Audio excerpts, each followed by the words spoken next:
মধ্যপ্রাচ্যের যুদ্ধ পুরোদমে রূপ নিয়েছে জ্বালানি যুদ্ধে। তেলবাহী ট্যাঙ্কার ও জ্বালানি স্থাপনে হামলার মাত্রা বাড়িয়েছে ইরান।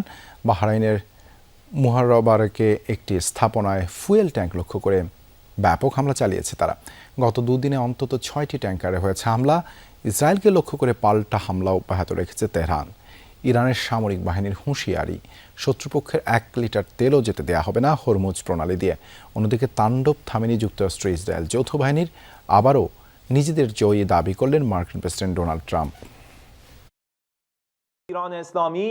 আমরা কখনোই যুক্তরাষ্ট্র, ইহুদিবাদী সরকার বা তাদের অংশীদারদের 1 লিটার তেলও হরমুজ প্রণালী দিয়ে যেতে দেব না।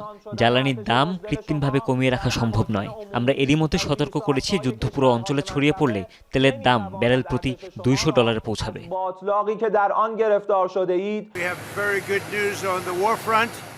আমরা খুব ভালো অবস্থানে রয়েছে। ওদের কোনো নৌবাহিনী, বিমান বাহিনী, বিমান প্রতিরক্ষা ব্যবস্থা কিছুই নেই। এখন প্রশ্ন হলো, আমরা কখন থামবো? আসলে আমরা চাই না তারা আবার মাথা তুলে দাঁড়াক।